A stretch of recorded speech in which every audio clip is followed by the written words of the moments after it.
Ma'am असिगी थोंग असी अखोगी ममांग दा इना वीडियो अमा थागखिबा पलारबोन गी चंगफम दो अदुगी दा लेबा थोंग दो अदु अखोई रोड क्लोज ओइरे हाबदो थोंग से खजिक लेराय किंथाबदगी चटपा याददना कनो तौबनी अदो मयामना दुम खंगदना असिगा सुम लाकनाबा मयाम अमा जावी असिगा से दुम होजिक सुम जेंगबियो लाकपा दुम जावरी असिगी से गाड़ी मचा लानबा याद्रे गाड़ी मचा लानबा याद्रे याद्रे स्वाइबत ओइरगदी दम गाड़ी थममगा चटपा यानी अदुना से कनो तौबनी लंबी से अखोगी चटपा यादना बाइना लेबाग हाइजलगा थम्मे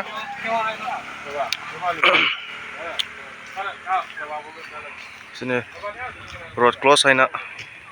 कनो तौर लेबाग हाइजल थम्मे असोम साइड लंबी चटपा यानबगी उदि सेमी अदु सेमगसु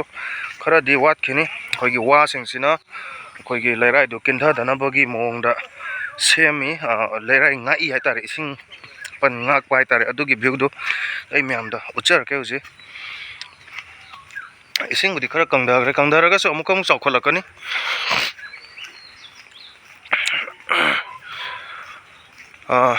lerai se somda kinthari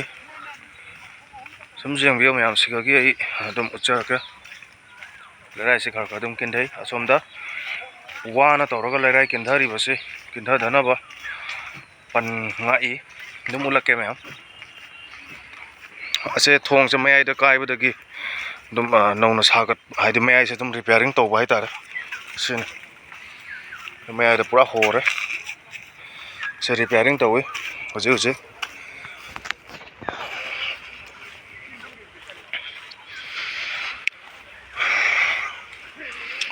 असिगा सुम जेंगबियो मैम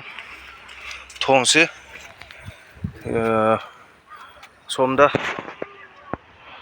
लेराइ से फजना किंथारे वाटर सप्लाई की कनो सिसु किंथाबदा दुम सरुग्यारी थौरीना फजना पुल्लगा लेरि अदुगा सोमदा वाना ngai बसि मयाम दुम जेंगबियो अस मखा थोंगदा लेबको की एसिदिया कइनो से तु थोंग मखा से लेबाग अम जाउद्रे लोइना हल्ले असिनी असोमदा हल्ली बसि इसिदि लेबो की जे एसिगा फटलाउना किंथा गिरा खंगफोनथे सिसोय मरकता अमा हांग मखोंग अम जाउब्रा मरकता मखोंग जाउदिने मखोंग जाउदि मरकता अस तल्ले सिदिया अदो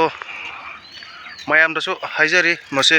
करिगुम किंथागिबा थोगदी मसा मसागी रिक्स ओइगनी अदुना आइसु सिगेसगा लेबसे जाम कोइना कनो आइदि सिबा किबगी नतबा कनो तौनिंगे मसिगी से मनुंग हलना लेरे मखोंग सि तावना लेरे लेबाग पका सुगम चावसे तावना लेरे मसि इसिंग चावरक हंदक इसिंग खितंग खक चावरक पददि सोइदना कनो मोंग अमदि ओइरनी मरम अतुना आइना म्याम दा हाइजनिंगबदि रोड क्लोज हाइना इरिबा असिना असिगी मनुंगदा चंगबिदनबा हाइदुना हाइजरी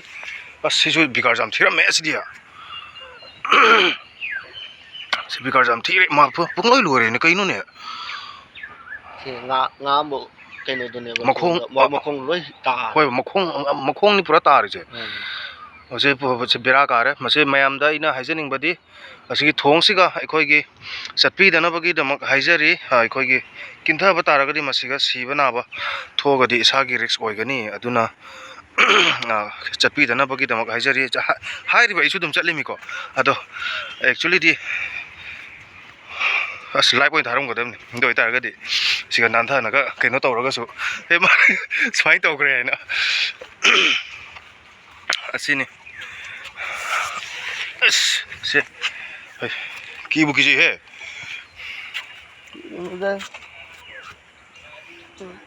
सिने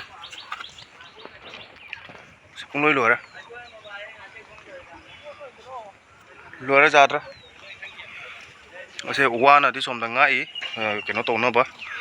से बेरा कारे मयाम दै हाइनिंगबदि हजिक सिगी थोंगसिगा राम तोइना चटपिरनु से नोंसु चुराई इरांसु फते अदुना तोइना चटपिदनबगी दमक हाइजरगा इलोसिनजगे असे मेन मरु पलारबोन लोमदगी चंगपा नुभौ ताबगी लंबिदुनिको असिगे रोड सिनी मयामना खंगनादना दुम चटपदो अदो रोड क्लोज ओइरे हुजिक अदुना मयाम सिगेसिगा चटपिदनबगी दमक नसिंगजरी लंबि से यामना फरक तारे।